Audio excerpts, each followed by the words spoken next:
Underground Bunker. This is your proprietor. Wednesday morning. I thought I would just check in with you and make sure you're seeing some of these stories we've got over at the Substack, TonyOrtega.substack.com. For those of you on YouTube, sign up for free emails and our stories come right to your inbox. And the last couple days have been pretty fun. Lots of reactions from readers. Love to see all the comments. Yesterday, we caught up on LRH 2.0 news. The fellow Justin Craig, who legally changed his name to Lafayette Ronald Hubbard, and convinced some of the Free Zone, some of the independent Scientologists, that he really is the reincarnation of L. Ron Hubbard, and he's come back to improve Scientology. But I had a lot of fun. I looked up his criminal record, which is pretty extensive, and had a fun conversation with him 5 years ago. And he's back in jail. He was arrested in 2021 for assault and for drug charges. I've written to the DA there. I've asked for details. They never send them.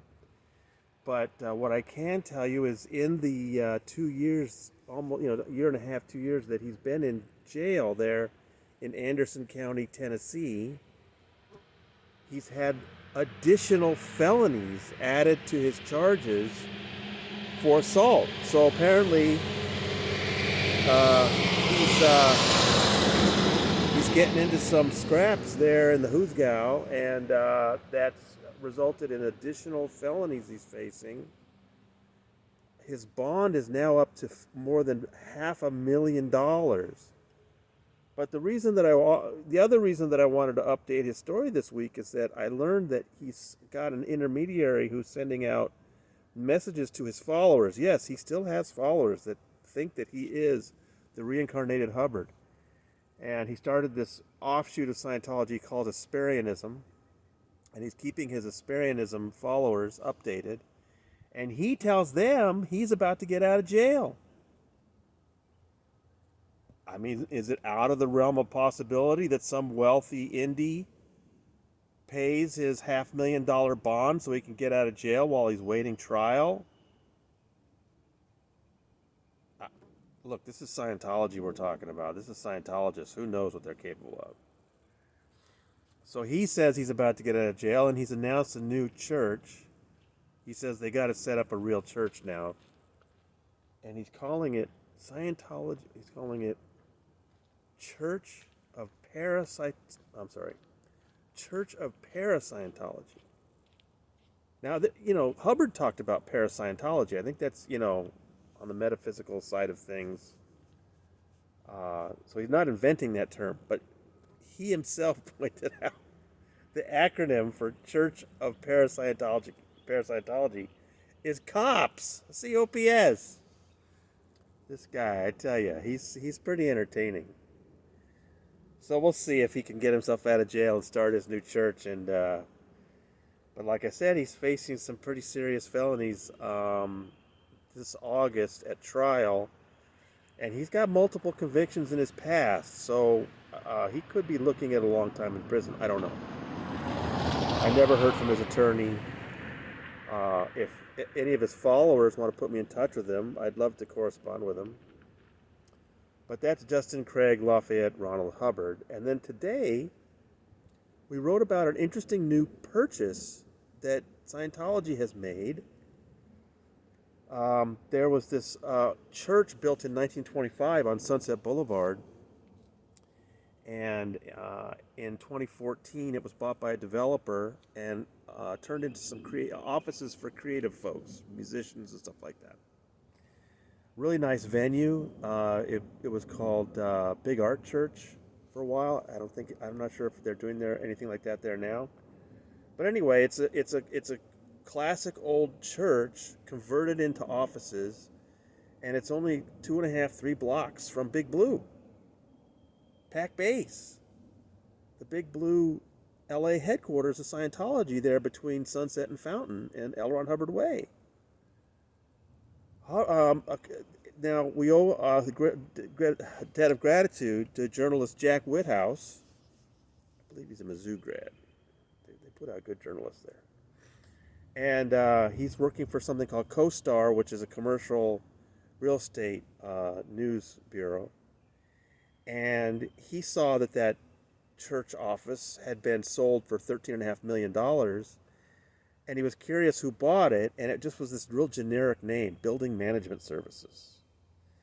And I'm not sure how many people would have looked into that, but he dug into it and realized that it was a nonprofit subsidiary of the Church of Scientology. And sure enough, I checked with Mike Rinder, and he said, "Yeah, BMS, that's one of their property buying entities." And yeah, he talked about some of the people that are behind it in the story at the Substack. Check that out.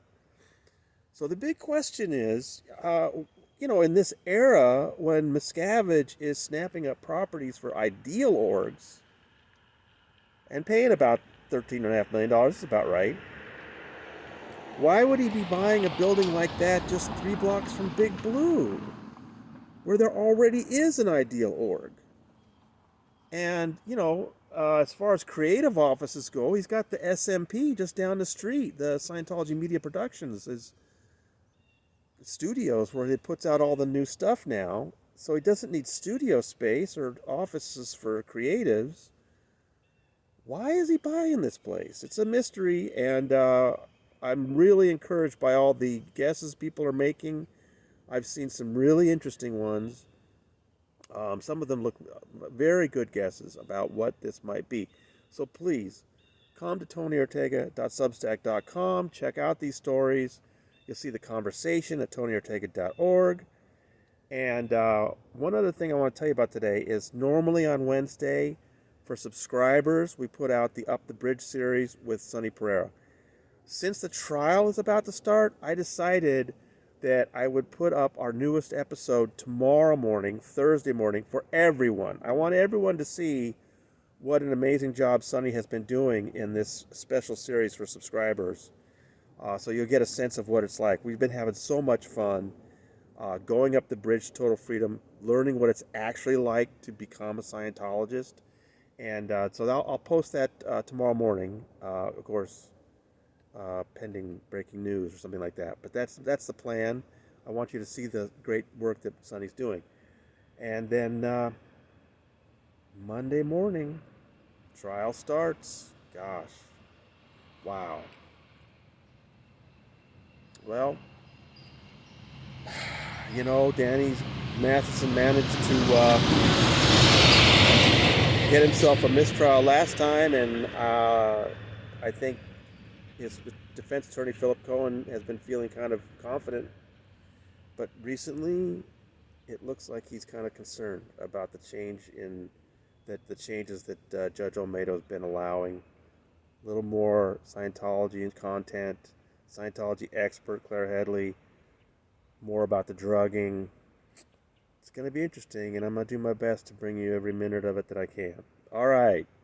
Until then, from somewhere on Buckout Road in New York, this is your proprietor signing out.